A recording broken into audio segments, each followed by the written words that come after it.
आज मैं आप सभी के लिए लेकर आ गया हूँ एक सच्ची और डरावनी कहानी। दोस्तों, मैं आपको पहले ही बता दे रहा हूँ, आज की जो कहानी है बहुत ही ज़्यादा डरावनी कहानी है। तो आज की कहानी सोच समझ कर ही सुनना। तो बिना समय बर्बाद किए कहानी को शुरू करते हैं। तो हेडफोन्स लगाइए और इस कहानी को अपनी आंखों के सामने इमेजिन करके सुनिएगा। आज से 9 साल पहले जब सुबह सुबह कजरी अपनी माँ रमा के साथ शौच के लिए अपने हाथ में लोटा लेकर गांव से बाहर एक जंगली पेड़ों से भरे इलाके में जाती है। गांव का वो इलाका केवल महिलाओं और लड़कियों के शौच के लिए पंचायत द्वारा तय किया गया होता है। वहाँ पर कोई पुरुष सुबह और संध्या के समय नहीं जाता। अगर कोई जाता है और शौच करती स्त्रियों को देखता पकड़ा जाता है तो उसे बुरी सजा मिलती है। कजरी 9 साल पहले कजरी की उम्र यही कोई 15 से 16 वर्ष होती है। कजरी एक सीधी सादी और सांवली सी मासूम लड़की है जो अपने माता रमा और सुरेश की सबसे बड़ी बेटी है। गरीब परिवार से होने के कारण कजरी की माँ बंधुआ मजदूरी का काम करके अपने 5 बच्चों का पेट पालती है और कजरी के पिता शारीरिक रूप से कोई भी काम करने में असमर्थ है। वो घर पर ही रहकर बच्चों की देखभाल करते हैं। वैसे तो कजरी अपने ही गांव के सरकारी स्कूल में पढ़ने के लिए जाया करती थी, मगर सिर्फ वहाँ अच्छा सरकारी खाना खाने और सहेलियों से बातें करने, पढ़ लिख कर कुछ बनने का और जिंदगी में सफल होने का कजरी का कोई लक्ष्य नहीं था और ना ही इरादा। कजरी को ये पता था कि जैसे ही उसकी उम्र होगी तो उसके गरीब माता पिता उसकी शादी किसी अनजान लड़के से कर देंगे और उसे बस बच्चे पैदा करके अपना घर परिवार संभालना है। जैसे ही वर्षों से राजस्थान की गरीब घर और समाज लड़कियों के साथ होता आया है। लड़की 16, 17 या 18 की हुई नहीं कि उसके हाथ पीले कर दो और भेज दो उसे किसी अनजान अजनबी के बिस्तर पर सोने के लिए और बच्चे पैदा करके उसका वंश आगे बढ़ाने, घर का सारा काम किसी नौकरानी की तरह करने और अपने सास ससुर के ताने, गालियां और मार खाने के लिए। दिखने में कजरी सुंदर नहीं थी, सेक्सी या आकर्षित नहीं थी, मगर मन की बड़ी भोली, चंचल और मासूम थी। और फिर सुबह सवेरे उस सुनसान जंगल के पेड़ों से भरे कांटेदार इलाके में अपनी माँ से थोड़ा दूर बैठकर कजरी ने सोच करना शुरू किया ही था कि अचानक अपने डरे सुए शब्दों में खौफ खाते खाते कजरी अपनी माँ से चिल्लाकर बोली, माँ जल्दी आओ माँ, देखो ये अचानक क्या हो गया माँ। और ये कहते हुए कजरी बुरी तरह से डर जाती है और कजरी को अचानक चिल्लाता देख कजरी की माँ रमा फौरन अपना घाघरा नीचे करके दौड़ते हुए कजरी के पास आकर देखती है तो वो देखकर चौंक जाती है कि जमीन पर कजरी के मूत्र के साथ रक्त की लाली साफ दिखाई दे रही थी। और ये देखते ही कजरी की माँ की सांस में सांस आती है और वो अपनी मासूम बच्ची को संभालते हुए मुस्कुराते हुए कहती है कि नहीं, कुछ नहीं हुआ है तुझे कजरी। एक उम्र के बाद हर लड़की के साथ ऐसा होना शुरू हो ही जाता है। मेरे साथ भी हुआ था जब मैं 16 की हुई थी। और ये कहते हुए कजरी की माँ रमा उसे मासिक धर्म के बारे में पहली बार बताती है और कजरी को संभाल कर आगे के निर्देश देती है। और रमा की बातें सुनकर कजरी कुछ समझ नहीं पाती और बड़ी मासूमियत से रमा से पूछती है कि पर माँ ऐसा क्यों होता है? क्या अब मैं मरने वाली हूँ माँ? अब ये खून कैसे रुकेगा और मैं अब क्या करूं माँ? और कजरी के उन मासूम सवालों को सुनते ही रमा अपनी ओढ़नी से कपड़ा फाड़कर कजरी को देते हुए कहती है कि नहीं, ऐसे थोड़ी ना होता है मेरी बच्ची, कितनी भोली है रे तू। इसका मतलब यही है कि अब तू बड़ी हो गई है कजरी। ले ये कपड़ा ले और अपने वहां से खून पोंछ ले, बाकी बातें मैं तुझे घर पर बताऊंगी। अब आराम से सोच कर ले और फिर मेरे साथ घर चल। इतना कहते हुए रमा कजरी को अपने साथ घर ले आई। घर आकर कजरी अपने छोटे भाई बहनों के साथ खेलने लगी और उछल कूद करने लगी और रमा अपने कामों में व्यस्त हो गई।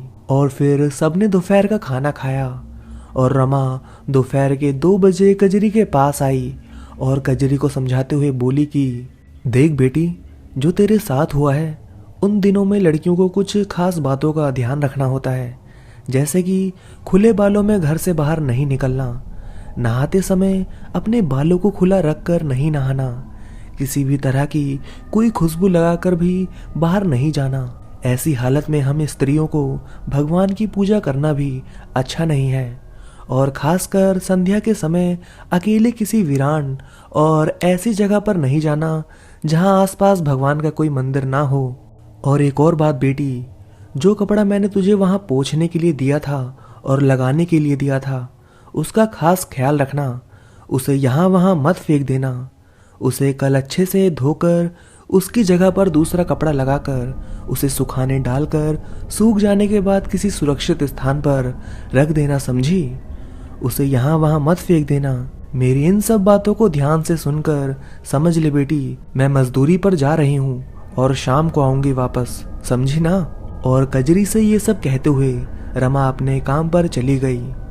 रमा तो चली गई, मगर मासूम भोली कजरी ने रमा की किसी बात और चेतावनी को गौर से नहीं सुना और अपने छोटे भाई बहनों के साथ खेलने लगी। खेलते खेलते जब सब थक गए तो अपने भाई बहनों के साथ कजरी सो गई। और फिर शाम के तकरीबन 6:30 बजे कजरी के पड़ोस की एकमात्र उसी की उम्र की एक सहेली गुड़िया उसके पास हाथों में लोटा लिए आई और अपने पेट को जोर से पकड़ते हुए कजरी से बोली, अरे अरे कजरी, मुझे बड़ी जोर की शौच लगी है यार, और घर पर सब काम पर गए हैं, मेरे साथ चलने वाला कोई नहीं और मुझे शाम के समय अकेले वहां जाने में डर लगता है। कजरी, तू थोड़ी देर के लिए मेरे साथ चलना, अगर तुझे भी शौच लगा है तो अपना लोटा ले ले।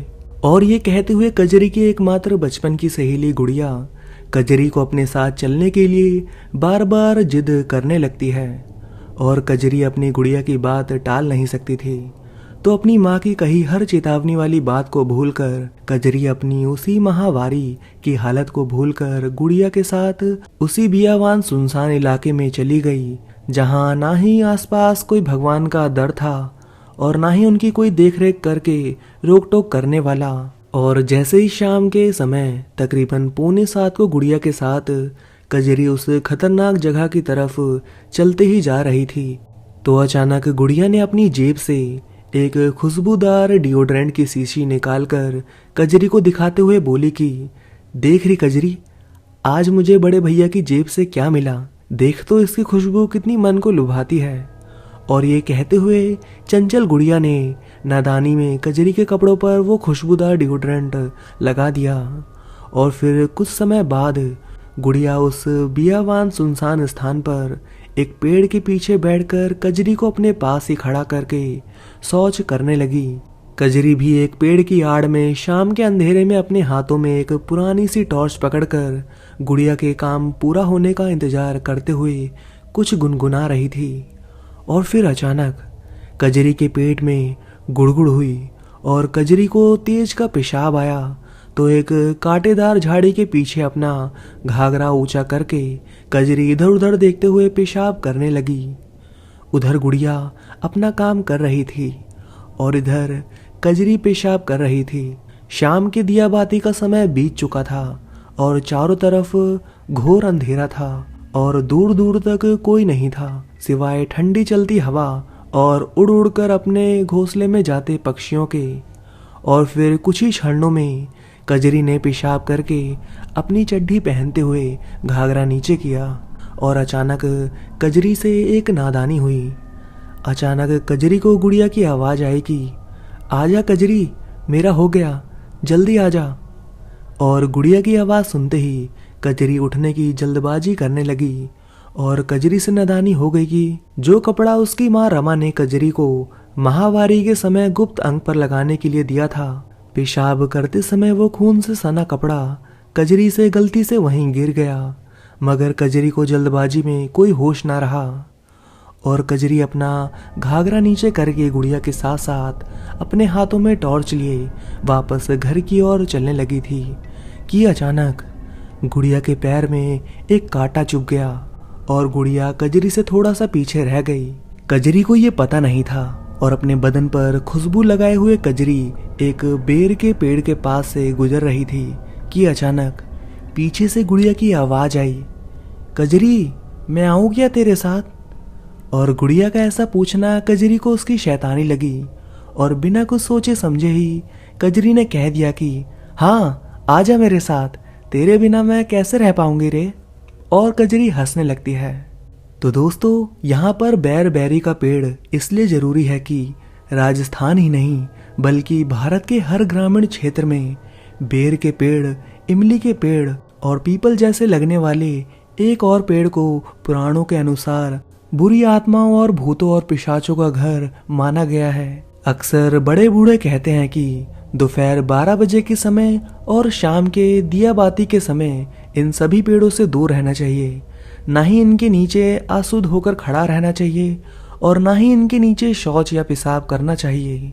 अगर गलती से कर भी दो तो अपने मुंह से थूक कर आगे बढ़ना चाहिए, वरना आपके साथ किसी शैतानी शक्ति या बुरी आत्मा पीछे आ जाती है। और गांव के बड़े बूढ़े लोग अक्सर ये भी कहते हैं कि कभी भी ऐसी वीरान और अशुभ जगह पर कोई पीछे से आवाज या किसी भी परिचित की आवाज में पूछे कि मैं तेरे साथ आ जाऊं, तो उसके सवाल का कोई जवाब नहीं देना चाहिए, वरना ये उन शैतानी शक्तियों और बुरी आत्माओं की चाल होती है जो अपने अपनों की आवाज निकालकर आपसे ये कहलवाना चाहती है कि मेरे पीछे या मेरे साथ आ जाओ।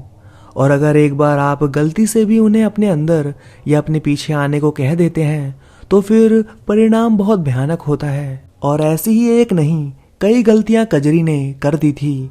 पहली गलती, एक तो घर से बाहर माहवारी में खुशबू लगाकर गई। दूसरा, अपने माहवारी का खून से सना कपड़ा ऐसी अशुद्ध और अकारात्मक जगह पर गिरा दिया जहां आसपास भगवान का कोई वास नहीं। और अपनी गुड़िया की आवाज समझकर कजरी ने किसी को कह दिया था कि आ जाओ मेरे पीछे, तुम्हारे बिना मैं कैसे रहूंगी। और जैसे ही कजरी ने इतनी सारी गलतियां करते हुए आखिरी गलती करते हुए गुड़िया की आवाज समझकर उस शैतानी एंटिटी को अपने साथ आने की बात कही तो अचानक अगले ही पल कजरी को ऐसा लगा जैसे उस सुनसान बियावान अशुद्ध जंगल के इलाके में अचानक से तेज हवाएं चलने लगी और सारे पेड़ों के पत्ते डरावनी आवाज निकाल निकाल कर सर सर करते हुए कजरी से कुछ कहने लगे। दूर के कुत्तों की दर्द में रोने की डरावनी आवाज आने लगी। और जैसे ही कजरी को ऐसा लगने लगा कि अचानक गुड़िया ने कजरी के पास आकर कहा कि अरे तू किसी को अपने साथ आने को कह रही थी कजरी, मैंने तो तुझसे कुछ पूछा ही नहीं, तू भी ना पागल हो गई। अरे यहाँ तेरे मेरे सिवाय और कोई नहीं है, चल घर चल। और ये कहते हुए गुड़िया कजरी का हाथ पकड़कर घर ले जाने ही लगी थी कि अचानक कजरी का सर जोर से चकराने लगा और फिर अगले ही क्षण कजरी बेहोश होकर उसी बेरी के पेड़ के नीचे गिर पड़ी और जोर जोर से अपने मुंह से की डरावनी आवाजें निकालने लगी। और जैसे ही उस मासूम गुड़िया ने कजरी को ऐसी डरावनी हालत में देखा तो उसे कुछ सूझा नहीं और वो फौरन अपना लोटा वहीं पर पटक कर वहां से उस घोर अंधेरे में भाग खड़ी हुई। और उधर कजरी की माँ रमा काम से घर लौटी और कजरी को घर पर ना पाकर सुरेश से पूछने लगी कि अजी कजरी नहीं दिख रही, कहाँ गई है। और ये सुनकर सुरेश बोला कि कजरी तो गुड़िया के साथ शौच करने गई है, काफी देर हो गई उसे जाकर, अब तक तो आ जाना चाहिए था। और जैसे ही रमा ने सुरेश की ये बात सुनी तो एक अनजाने डर ने रमा के मन को झंझोर कर रख दिया और अगले ही पल रमा बेसुध होकर वहां से ऐसे उस जंगली इलाके की तरफ भागी जैसे रमा ने कोई भूत देख लिया हो। और जैसे ही रमा के आसपास पड़ोस वाले और सुरेश ने रमा को ऐसे डर कर कजरी कजरी करके चिल्लाते हुए भागते हुए देखा तो अगले ही पल सुरेश और रमा के आसपास रहने वाले पड़ोसी और बच्चे रमा के पीछे पीछे भागने लगे। और जैसे ही रमा आधे रास्ते पहुंची तो अचानक रमा ने देखा कि सामने से वो मासूम बच्ची गुड़िया अपनी आंखों में खौफनाक डर और दहशत लिए बेतहासा दौड़ती हुई रमा के घर की ओर आ रही थी। और जैसे ही रमा ने ये देखा तो रमा समझ गई कि जरूर कजरी के साथ कोई अनहोनी हुई है और गुड़िया उसी की वजह से डर गई है। और बीच रास्ते में ही रमा ने गुड़िया को पकड़ा और ऐसे बोल पड़ी जैसे रमा को सब कुछ पता हो कि कजरी के साथ क्या हुआ है। बता गुड़िया बता, कजरी कहाँ बेहोश होकर पड़ी है, ले चल मुझे वहां। और ये सुनते ही गुड़िया ने रमा का हाथ पकड़कर उस मनहूस जगह बेरी के पेड़ के नीचे ले जाने लगी। और रमा के पीछे पीछे सुरेश और सारे मोहल्ले वाले भी रमा के पीछे पीछे दौड़ने लगे। रात का तकरीबन 7:30 का घोर अंधकार का समय था। सर्दी के दिन थे, जब दिन छोटे और रातें घोर सरद अंधेरी और सुनसान होती है। और जैसे ही गुड़िया के साथ दौड़ते हुए रमा और अंधेरे में उस मनहूस जगह पर उस बेरी के पेड़ के पास पहुंची और सामने जमीन पर पड़ी कजरी को देखा तो ये देखकर रमा की रूह कांप गई। कजरी जमीन पर लेटी लेटी अपने मुंह से खौफनाक आवाजें हू हू हू करके निकाल रही थी। उसके हाथ पैर ऐसे अकड़ गए थे मानो उसे मिर्गी का दौरा पड़ रहा हो। कजरी के बाल पूरे खुले थे और उसके कपड़ों से कोई सैंड की महक आ रही थी। और फिर रमा ने कजरी की आंखें देखी तो कजरी की आंखें एकदम से बड़ी बड़ी और सफेद सी हो गई थी, मानो उनमें कोई जिंदगी नाम की चीज ही नहीं थी। और कजरी की ऐसी हालत देखते ही रमा समझ गई थी कि गुड़िया और कजरी ने मजाक मजाक में कुछ शरारत की है और इसीलिए कजरी के ऊपर कोई ऊपरी हवा यानी कि शैतानी साए की हवा लग गई है। और ये समझ आते ही रमा ने वही किया जो अक्सर गांव के लोग ऐसी किसी परिस्थिति में करते हैं। रमा ने सुरेश और दूसरों की मदद से कजरी को फौरन उठाया और उसे वहां से सीधा अपने मोहल्ले के श्री राम देव बाबा के मंदिर में ले आई। अक्सर राजस्थान में ऐसी किसी परिस्थिति में गांव के लोग ऊपरी हवा गलने वाले किसी शख्स या औरत को अपने पास वाली किसी मस्जिद के पीर बाबा, फकीर बाबा या मंदिर के किसी सिद्ध साधु या पुजारी के पास ले जाकर उसकी हवा से पीड़ित व्यक्ति पर झाड़ा लगवाते हैं। और फिर ऐसा करते ही कोई भी व्यक्ति जो ऐसी किसी शैतानी शक्ति से प्रभावित हो वो उस झाड़ की मदद और ऊपर वाले की कृपा से एकदम ठीक हो जाता है। झाड़ा उसे कहते हैं जिसे कोई बंदा या औरत जिसका भगवान के प्रति ईमान और धर्म पक्का हो वो अपने मुंह से फूंक मारकर या किसी झाड़ू या मोर पंख के झाड़ू को पीड़ित व्यक्ति के सर पर मारता है, जिससे उस पीड़ित व्यक्ति के ऊपर हर प्रकार की बुरी बला, बुरी नजर और शैतानी साए के असर को उतार देती है। और ऐसा ही रमा ने कजरी के साथ किया। और जैसे ही श्री राम देव बाबा के मंदिर की एक बुजुर्ग धार्मिक औरत ने कजरी को झाड़ा दिया तो अगले ही पल कजरी धीरे धीरे होश में आ गई और देखते ही देखते चंद मिनटों में सामान्य पहले जैसी होकर रमा से बातें करने लगी। पिछले आधे घंटे का कजरी को कुछ भी याद नहीं था सिवाय इसके कि वो पेशाब करके गुड़िया के साथ घर आ रही थी। और ये सुनते ही रमा सब समझ गई कि कजरी ने एक साथ कितनी गलतियां की थी, मगर एक गलती रमा से भी हो गई। जल्दबाजी में कजरी को रामदेव बाबा के मंदिर ले जाते समय रमा को याद नहीं रहा कि कजरी महावारी के दिनों से गुजर रही थी। ऐसे में रमा को कजरी को मंदिर के अंदर नहीं ले जाना था बल्कि बाहर झाड़ा दिलवाना था।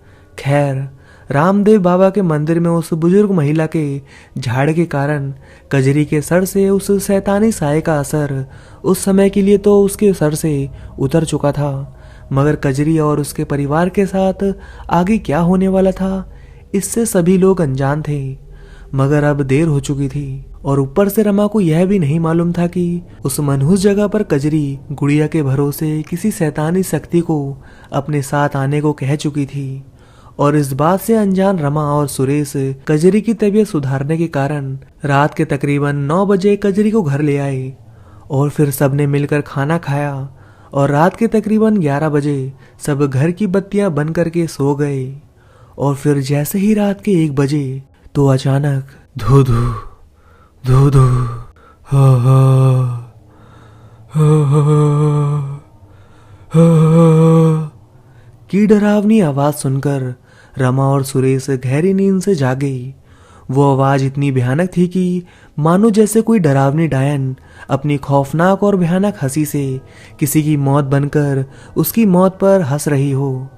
और आधी रात गए किसी की ऐसी भयानक हंसी की आवाज सुनकर रमा का माथा ठनका और वो धीरे से सुरेश से बोली कि अजी, कजरी पर झाड़े का कोई फर्क नहीं पड़ा, लगता है कजरी अपने साथ किसी को ले आई है, आप उसे संभालो, मैं दौड़कर मदद लाती हूँ। और सुरेश से ये कहते हुए रमा उस घोर अंधेरे कमरे से धीरे धीरे रेंगते हुए घर की चौखट तक पहुंची।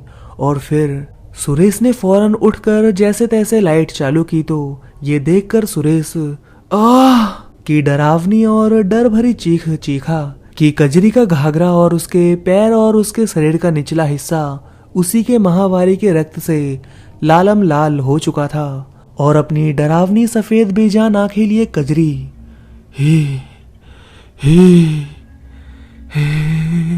की अजीब सी डरावनी हंसी हंसते हुए अपने हाथ से उस रक्त को अपने मुंह के पास लाकर सूंघ रही थी और चाटने की कोशिश कर रही थी। और जैसे ही लाइट जली और रमा ने ये देखा तो दौड़कर रमा घर के बाहर भागी और चिल्ला चिल्ला कर कुछ पड़ोसियों को जमा किया और वापस घर में सबके साथ लौट कर आई। तो रमा के साथ साथ सारे मोहल्ले वाले देखकर हैरान रह गए। वो मासूम सी 15 साल की कमजोर पतली कजरी 50 किलो के सुरेश के ऊपर बैठी है और अपने मुंह से किसी डायन की तरह हु हु हु की भयानक आवाजें निकालते हुए सुरेश का गला दबा रही थी। कजरी के छोटे भाई बहनों ने उसे रोकने की कोशिश की तो कजरी ने उन्हें मारकर डराकर रोते हुए एक कोने में सिकुड़ कर बैठने के लिए मजबूर कर दिया। और अपने सामने इतने सारे लोगों को देखते ही डरावनी आवाज की हंसी निकालते हुए कजरी सुरेश के ऊपर से फौरन उठी और रमा के साथ साथ उस कमरे में आए हर इंसान पर शैतानी हमला कर दिया। कभी कजरी किसी को अपने पैने नाखून मार देती तो कभी किसी को कसकर झापड़ मार देती। आधी रात के उस घोर अंधेरे में कजरी के मासूम पतले शरीर में किसी हाथी के समान ताकत आ गई थी और कजरी ने एक नहीं दो नहीं कई सारे आदमियों और लड़कों को मार मार कर भगा दिया। और फिर अचानक कोई दौड़कर जाकर श्री राम देव बाबा के मंदिर वाली उस माई को सब कुछ बताकर ले आया। तो अगले ही मिनट माई ने वहां आकर देखा तो माई फटी आंखों से देखकर बोली कि नहीं नहीं रमा, कजरी के ऊपर सिर्फ ऊपरी हवा नहीं थी, कजरी उस मनहूस जगह से अपने साथ किसी शैतानी बला को ले आई है। अब मेरे हाथ में कुछ नहीं है। कल तुम पास वाले गांव की मस्जिद में कजरी को ले जाना और वहां एक बुजुर्ग पीर बाबा एक ताबीज बनाकर देंगे, उसे कजरी को बांध देना, बाकी सब राम जी की इच्छा। और रमा से ये कहते हुए वो माई वहां से डर कर भागी जैसे उसने अपने सामने कोई डायन देख ली हो। और फिर बड़ी मुश्किल से पड़ोसियों ने कजरी के शरीर पर गंगा जल और मंदिर की पवित्र बानी अगरबत्तियों की राख डालकर कजरी को वश में किया और किसी साड़ी से बांधकर सुला दिया। और फिर अगले दिन सवेरे ही उस काली अंधेरी रात के शैतानी काल के गुजर जाते ही सुबह कजरी फिर से पहले जैसी सामान्य हो गई। और ऐसा होते ही रमा कजरी को लेकर फौरन पास वाले गांव के मस्जिद वाले बुजुर्ग पीर बाबा के पास आ गई। मगर जैसे ही रमा कजरी को लेकर मस्जिद की पहली सीढ़ी पर गई तो अगले ही क्षण अचानक कजरी के अंदर की उस शैतानी शक्ति ने अपना हैवानी रंग दिखाना शुरू कर दिया और कजरी फिर से अजीब सी डरावनी हरकतें करने लगी और सबको अपनी खौफनाक आवाज से डराने लगी। और जब उस मस्जिद के आसपास के लोगों ने और मस्जिद के कुछ इबादतियों ने ये सब देखा तो सबने मिलकर कजरी को पकड़ा और जबरन मस्जिद के अंदर ले गए। और जैसे ही कजरी ने मस्जिद के अंदर कदम रखा तो फिर से वह शांत हो गई और बेसुसी होने लगी। और फिर रमा कजरी को लेकर पीर बाबा के पास गई तो पीर बाबा ने कजरी की हालत देखते ही उसे अपने खुदा के पाक मंत्रों से फूका हुआ ताबीज पहना दिया और रमा से बोला कि कुछ दिनों के लिए किसी भी हाल में ये ताबीज बच्ची के हाथों से उतारना मत। और रमा से ये कहते हुए फिर पीर बाबा ने रमा को मस्जिद का फूका हुआ पाक पानी दिया और कहा कि हर शाम सूरज ढलने के बाद कुछ दिनों तक इस पाक मस्जिद के पानी से अपने घर के उस कमरे में छींटे देना जिस कमरे में ये बच्ची सोती है। कुछ दिनों में ही उस शैतानी साये का बंधन बच्ची से टूट जाएगा। बच्ची को अकेले किसी नापाक जगह पर मत जाने देना। और ये सलाह रमा को बताकर पीर बाबा फिर से अपनी मालिक की सेवा में लग गए।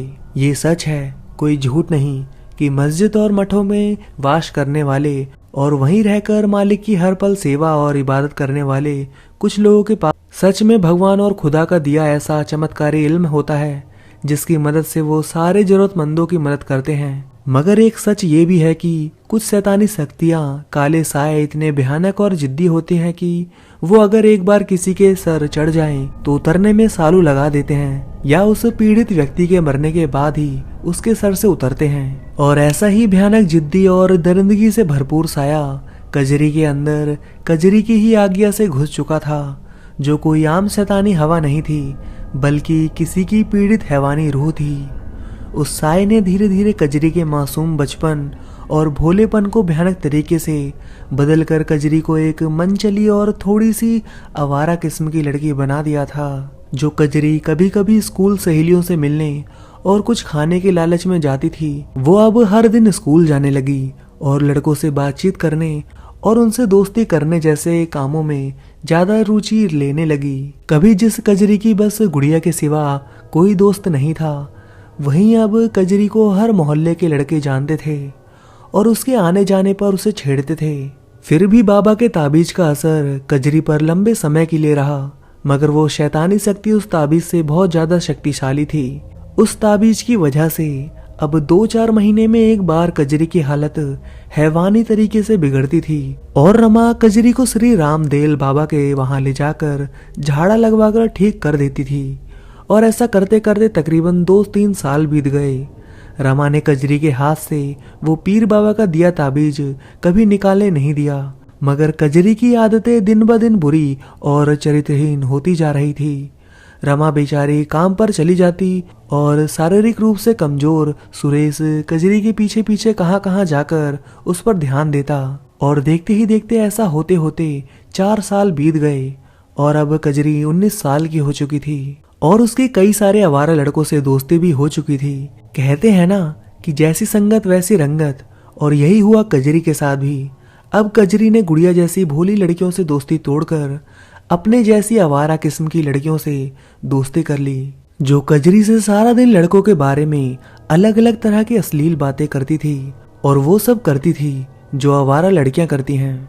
कजरी को एक लड़के ने चुपके से एक मोबाइल फोन भी दिया, जिससे कजरी उस लड़के से ही नहीं बल्कि कई सारे लड़कों से छुप छुप कर अश्लील बातें करती थी।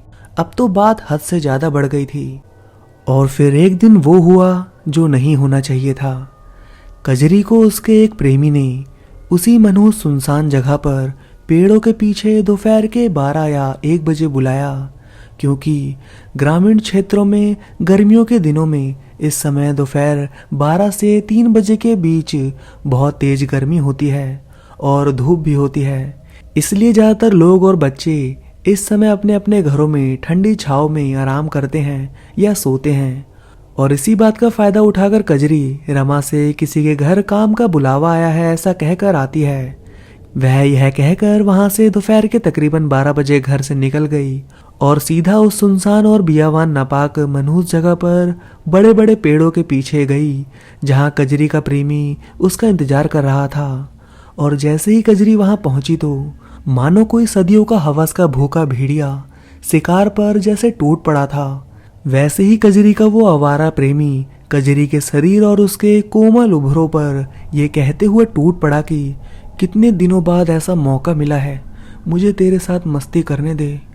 मैंने तुझे मोबाइल दिया था ना, अब मैं हर बार इसमें रिचार्ज भी करवा दिया करूँगा, बस तू मेरे बुलाने पर यहाँ आ जाया कर और मुझे तेरे शरीर के साथ मजे लेने दिया कर।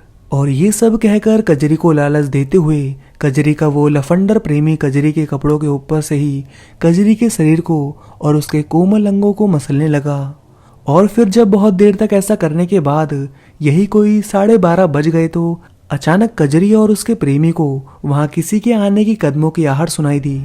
और ऐसा होते ही कजरी का वो प्रेमी वहां से फौरन भाग गया, मगर कजरी वहीं छुपकर अपना घाघरा और चोली ठीक करने लगी।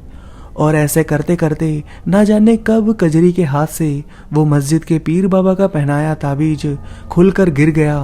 कजरी को भी पता नहीं चला। वैसे भी कजरी ने उस पाक ताबीज को पहनकर अपने प्रेमी के साथ पहली बार ऐसी गलीज हरकत की थी, तो खुदा के पाक मंत्रों की फूंक का असर उस ताबीज पर से खत्म हो चुका था। और जैसे ही उस भरी दोपहरी में ऐसा हुआ तो अगले ही पल वो शैतानी इविल एंटिटी कजरी के शरीर में फिर से घुस गई और ऐसा होते ही कजरी की तबीयत फिर से बिगड़ गई और कजरी किसी डायन की तरह जोर जोर से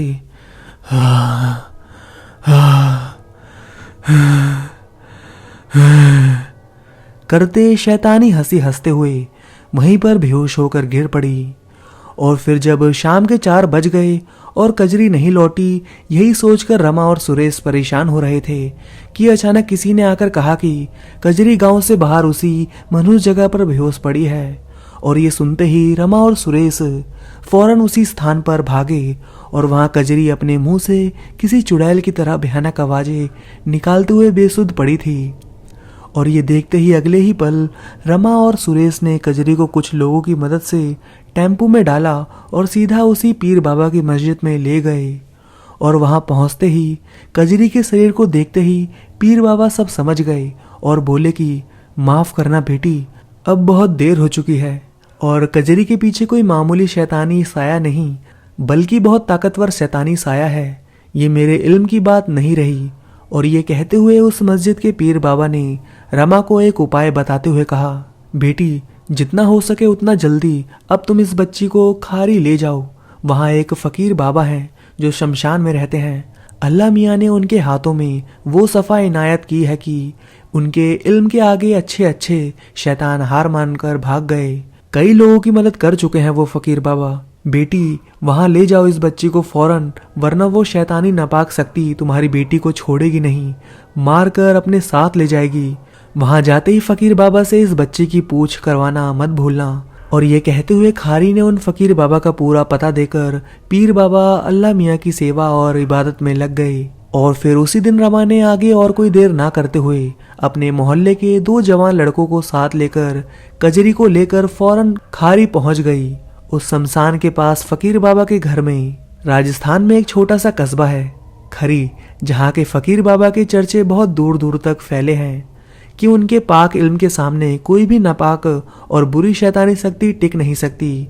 पूछ करना क्या होता है? राजस्थान में पूछ कराने का मतलब है कि खुदा के या भगवान के ऐसे बंदे के पास जाना जिसे वो दिखता हो, जो हम आम इंसानों को नहीं दिखता, और वो हर किसी आत्मा का अतीत देखकर अपनी दिव्य दृष्टि से उसकी जितनी हो सके उतनी जानकारी देकर सब सच सच बता देते हैं। वैसे आजकल पूछ कराने के नाम पर कई सारे पखंडी लोगों के विश्वास से खेलकर झूठ बोलकर उन्हें गुमराह कर देते हैं।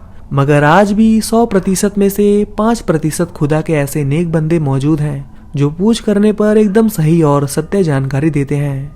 और कजरी को लेकर रमा जैसे ही उन फकीर बाबा के सामने पहुंची तो कजरी को अच्छी तरह से देखने के बाद फकीर बाबा फौरन रमा से बोले कि बेटी, एक नापाक जगह से तेरी बच्ची के बुलाने पर एक बहुत ही ज्यादा खूंखार और शैतानी शक्ति इसके पीछे पीछे घर तक चली आई है। वो शैतानी शक्ति बहुत ताकतवर और दरिंदगी से भरी हुई है। वो तेरी बेटी से उसके ही शरीर के गंदे नापाक खून की वजह से जुड़ी हुई है। जब तेरी बच्ची ने उसी नापाक मनहूस जगह पर उन दिनों की हालत में वहां पेशाब किया था तो एक गंदा कपड़ा तेरी बच्ची की गलती से वहीं गिर पड़ा था और उसी गंदे कपड़े की नापाक खुशबू को सूंघते हुए उस शैतानी शक्ति ने तेरी बेटी को पीछे से धोखे से आवाज दी और तेरी नादान बच्ची ने उसे अपने साथ आने को कह दिया। अब वो शैतानी शक्ति तेरी बच्ची को कभी नहीं छोड़ेगी। इसका अब एक ही इलाज है कि मैं तुझे एक कड़ा मंत्र करके देता हूँ, उसे तेरी बच्ची को पहना दे। शमशान की राख से, मालिक की इबादत से पाक किए इस कड़े में बहुत शक्ति है। जब तक ये कजरी के हाथों में रहेगा संसार की कोई काली शक्ति कजरी के शरीर में नहीं आ सकेगी। परंतु हाँ, वो शैतानी शक्ति कजरी का पीछा कभी नहीं छोड़ेगी और हमेशा इसके आसपास रहेगी। ले ये कड़ा तेरी बच्ची को पहना दे। पर वो शैतानी शक्ति कौन है बाबा? मुझे कजरी की पूछ करनी है, मुझे सब बताइए बाबा। और ये कहते कहते रमा रोने लगी तो अगले ही क्षण फकीर बाबा ने अपनी आंखें बंद की और फिर जो बाबा ने रमा को बताया उसे सुनकर रमा और उसके साथ आए 2 लड़कों की रूह कांप गई। बाबा ने रमा से उस शैतानी इविल एंटिटी के बारे में बताते हुए कहा कि बेटी, आज से कई सालों पहले तुम्हारे गांव के एक मर्द ने किसी शहर से एक औरत के साथ निकाह करके उसे यहाँ ले आया था। वो औरत एक चरित्रहीन औरत थी जिसने इस गांव में आते ही यहाँ के भोले भाले मासूम मर्दों और जवान लड़कों को अपनी हवस का शिकार बनाने लगी। और औरतों को जिस्मानी रिश्तों की बड़ी भूख थी। और जब जब मौका मिलता उस चरित्रहीन बाजारू औरत ने अपने घर पर मर्दों और जवान लड़कों को बुलाकर उनके साथ हवस का नंगा नाच करना शुरू कर दिया था। धीरे धीरे उस बाजारू की पूरे गांव में बदनामी हो गई। और जब उसके पति को इस बात का पता चला तो वो उस बाजारू औरत को और इस गांव को हमेशा के लिए छोड़कर चला गया। और जैसे ही वो आदमी उस बाजारू को छोड़कर गया तो उस औरत को और भी ज़्यादा छूट मिल गई और वो अब खुलेआम हर अश्लील मर्द से जिस्मानी संबंध बनाने लगी। अब उसे किसी का डर नहीं था। मगर एक दिन ऐसे ही अलग अलग गैर मर्दों के साथ सोने की वजह से उस बाजारू औरत को एक खौफनाक जानलेवा रोग लग गया और वो अपने घर में अकेली तड़प तड़प कर मर गई। उस औरत की मौत पर किसी ने आंसू नहीं बहाए और ना ही किसी ने उसकी लाश को हाथ लगाया। और फिर मजबूर होकर पुलिस के कुछ लोगों ने उस औरत की 3-4 दिन से सड़ी लाश को तुम्हारे गांव के उसी मनहूस जगह पर ले गए। और वहां के कुछ लोगों ने बड़ी जलालत से उस औरत को चंद सूखी लकड़ियों पर उस बाजारू औरत को जलाकर राख कर दिया। बेटी, उस औरत का शरीर तो जल गया मगर उसका कोई हिंदू रिवाज से पेड़दान हुआ ही नहीं और ना ही कोई दूसरी रस्में हुई जिससे उसकी आत्मा को शांति मिल सके। और उस औरत की आत्मा के अंदर की जिस्मानी भूख और लोगों की उसके प्रति नफरत की वजह से उस बाजारू औरत की रूह एक नापाक शैतानी रूह बन गई, जो तब से उसी मनहूस जगह पर किसी न किसी नापाक पेड़ पर लटकी रहती थी, किसी नए शरीर के इंतजार में। और सालों के बाद जब तुम्हारी बेटी ने उसे अपने साथ आने की बात कही तो उस बाजारू औरत की शैतानी नापाक आत्मा ने तुम्हारी बेटी के शरीर को अपना शिकार बना लिया। और इसलिए उस बाजारू औरत की नापाक रूह की वजह से तुम्हारी कजरी की सारी मासूमियत और भोलापन अश्लीलता और हवस बेशर्मी में बदल गया। और अब तुम्हारी कजरी को कोई नहीं बदल सकता। इस शैतानी आत्मा ने कजरी को पूरी तरह से बदल दिया है। अब फौरन कजरी की शादी कर दो और याद रहे अब फिर से कजरी उसी मनहूस जगह फिर से ना जा पाए, वरना उसकी मौत बहुत खतरनाक होगी। और फिर फकीर बाबा ने रमा से उस शैतानी आत्मा का पूरा राज कहने के बाद अपने हाथों से कजरी को पाक कड़ा पहनाया और बोले, अगर किसी भी कारण से ये कड़ा नापाक हो गया तो जुम्मे के दिन इस पर अगरबत्ती कर देना, तो उसी वक्त इसकी खोई पाक शक्ति इसमें फिर से लौट आएगी। और कभी भी इस कड़े को इस बच्ची के जिस्म से दूर मत करना, वरना अंजाम भयानक होगा। और ये कहकर फकीर बाबा ने रमा को वहां से भेज दिया। और जैसे ही कजरी को लेकर रमा घर पहुंची और सुरेश को सारी बात बताई तो तभी कुछ ही दिनों में रमा और सुरेश ने मिलकर कजरी के लिए लड़का देखना शुरू कर दिया। फकीर बाबा के कड़े से कजरी के शरीर से वो शैतानी आत्मा दूर रहती थी, मगर गुस्से में कजरी आसपास वालों को दुख देने लगी और सता कर डराने लगी। अब अक्सर रमा के घर में कजरी के छोटे भाई बहनों के साथ अजीब अजीब डरावनी घटनाएं होने लगी और वो हर वक्त डरे डरे से रहने लगे थे। फकीर बाबा के कड़े में बहुत शक्ति थी, मगर उससे कई ज़्यादा शैतानी शक्ति उस ईविल एंटिटी की हवस और नफरत में थी, क्योंकि उस बाजारू औरत से सबने हमेशा नफरत ही की थी। उसका पति उसे छोड़कर भाग गया था और यहाँ तक कि अपने अंत समय में किसी ने उसकी चिता को अग्नि देकर आत्म शांति के लिए श्राद्ध नहीं किया, पीड़दान नहीं किया, उसकी अस्थियां गंगा में नहीं बहाई। और इन्हीं सारी बातों का बदला लेने के लिए बरसों से तरसती उस बाजारू औरत की रूह नफरत और गुस्से की आग में जल जल कर और भी खौफनाक और भयानक शैतानी आत्मा बन गई थी, जिसे कोई हरा नहीं सकता था सिवाय खुद भगवान के। और भगवान को तो कजरी की माँ और कजरी ने पहले ही अपवित्र कर दिया था। महावारी के दिनों में कजरी को उसके मंदिर के अंदर ले जाकर, और यह भी एक वजह थी कि रमा जैसी औरत को अपनी बेटी के लिए इतने दुख देखने पड़े। उधर रमा और सुरेश अपनी रिश्तेदारी में हर जगह कजरी के लिए एक अच्छा परिवार ढूंढ रहे थे और इधर कजरी उस शैतानी एंटिटी के दुष्प्रभाव से अपने प्रेमियों के साथ रासलीला करती रही और उधर वो शैतानी एंटिटी सबको परेशान करती रही ताकि कजरी कड़ा खोल दे, पर ऐसा हुआ नहीं। दिन ब दिन कजरी के छोटे भाई बहनों का जीवन नरक समान होते जा रहा था और वो शैतानी एंटिटी कभी किसी के सर पर तो कभी किसी के सर पर सवार होकर सब में अपनी दहशत फैलाने लगी। और फिर एक दिन सुरेश और रमा को कजरी के लिए एक अच्छा लड़का मिल गया, मगर वो लोग कजरी के लिए मान नहीं रहे थे क्योंकि सबको पता चल गया था कि कजरी के शरीर पर शैतानी आत्मा का साया है। तो रमा ने जैसे तैसे इन लोगों को कजरी की शादी में 50,000 रुपये और थोड़ा सोना देने की बात की तो वो लोग मान गए और रिश्ता पक्का कर लिया। पैसे से ही सही, मगर कजरी का रिश्ता तय हो चुका था और रमा और सुरेश को विश्वास था कि कजरी उस घर परिवार में खुश रहेगी। लड़का अच्छा कमाता था और उसकी माँ भी अच्छी औरत थी। और उस दिन रमा और सुरेश बहुत खुश थे कि कजरी का रिश्ता तय हो गया। और यही खुशखबरी रमा कजरी को बताने घर यही सोचते सोचते जा रही थी कि अब मैं जाकर कजरी को ये खुशखबरी सुनाऊंगी।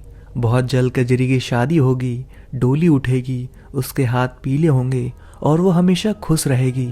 मेरी मासूम बेटी की सारी मासूमियत फिर से लौट आएगी और वो अपने पति और नए घर में अच्छे से रहेगी।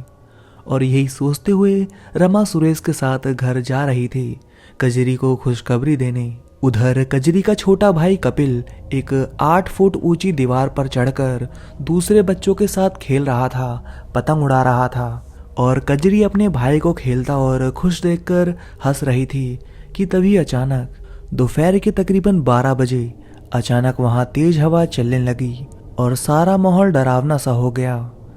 आसमान के सूरज को काले घने डरावने बादलों ने घेर लिया और दिन के वक्त भी मानो रात हो गई।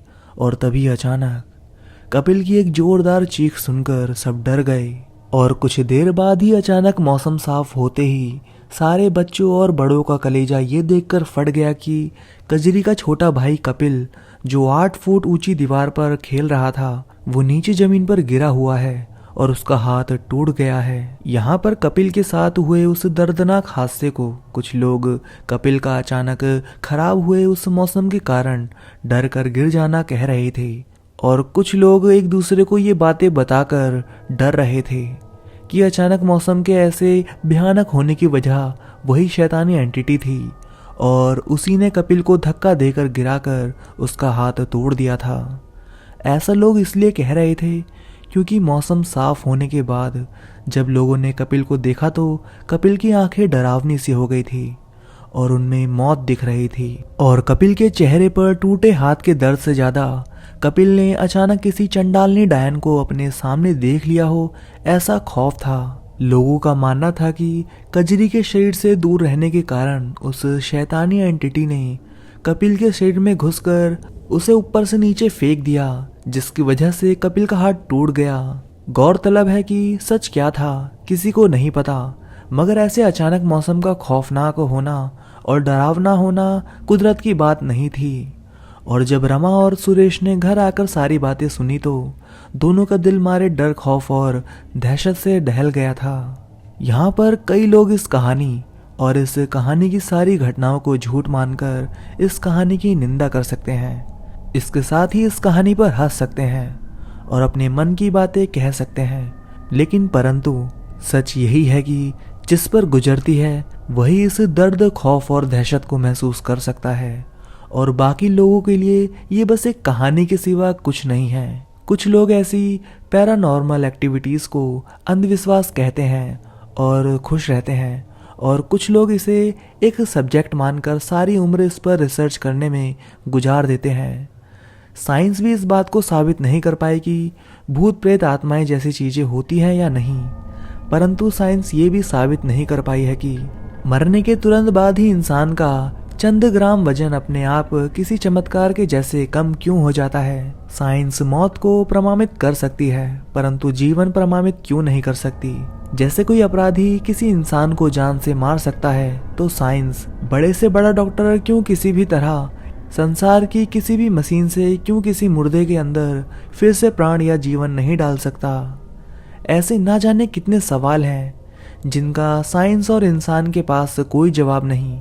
फिर भी दुनिया की 700 करोड़ की आबादी में से 699 करोड़ लोग भगवान पर आंख बंद कर यकीन करते हैं, मगर भूत प्रेत और आत्माओं की बात या पैरानॉर्मल गतिविधियों पर भरोसा नहीं करते। तो आखिर इस सब की वजह क्या है?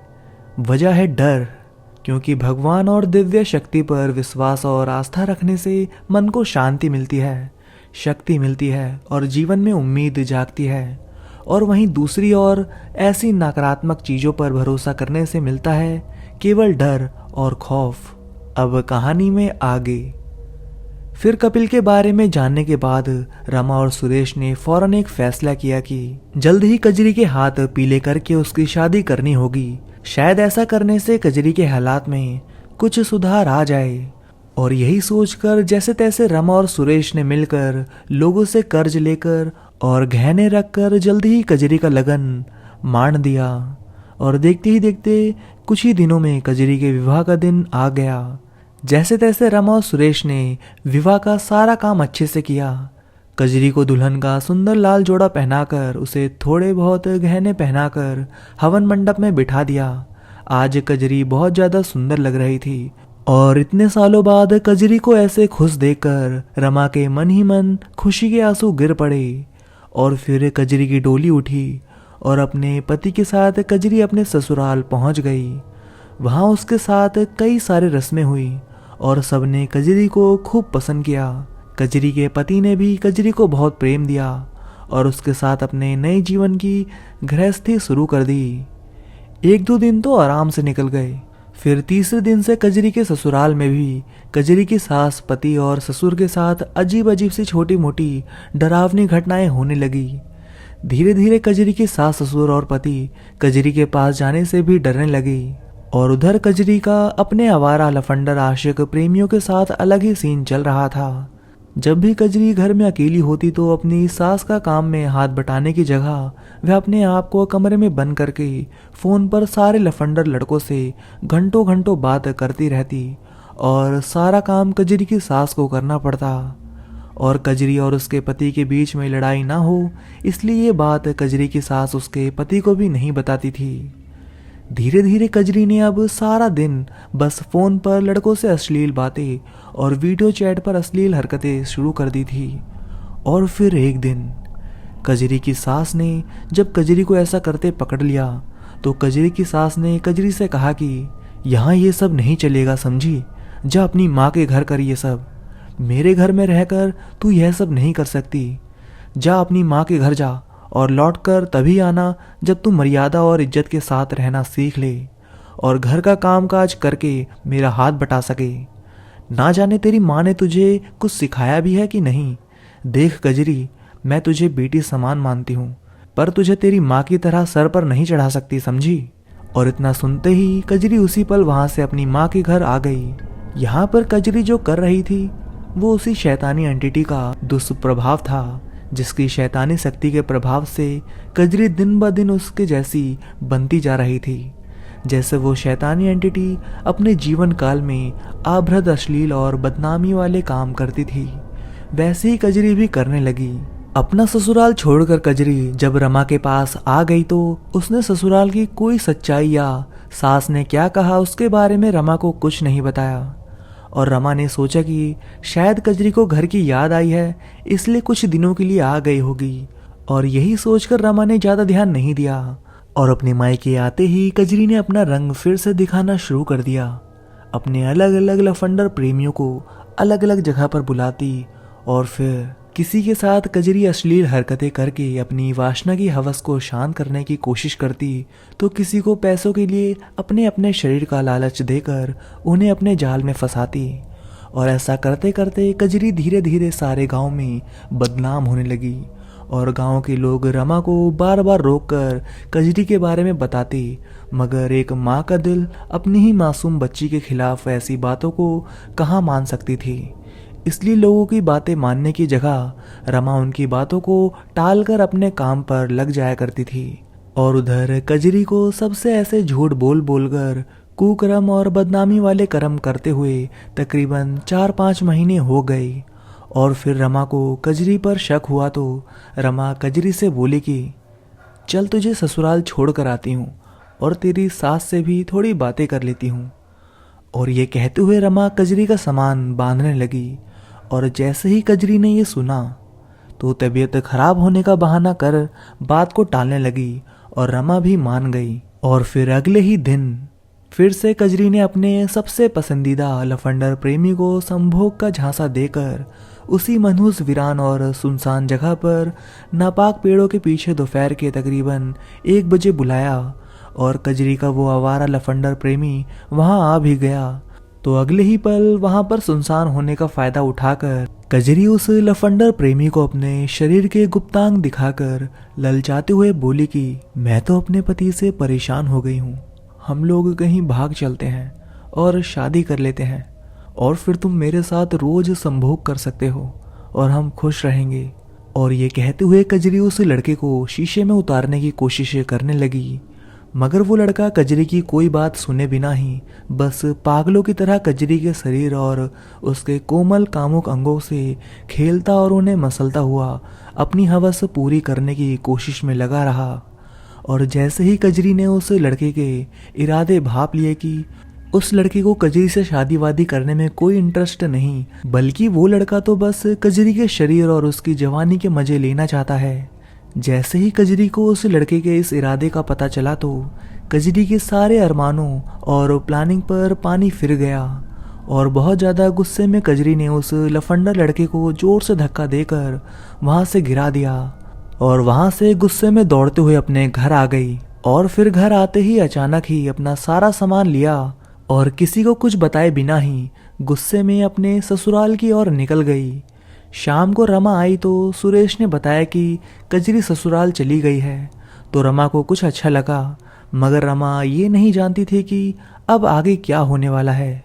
रमा का मन तो बस अपनी बच्ची को ससुराल जाने की बात सुनकर ही खुश हो गया, पर उस भयानक रात के बाद जो होने वाला था उसे कोई नहीं जानता था।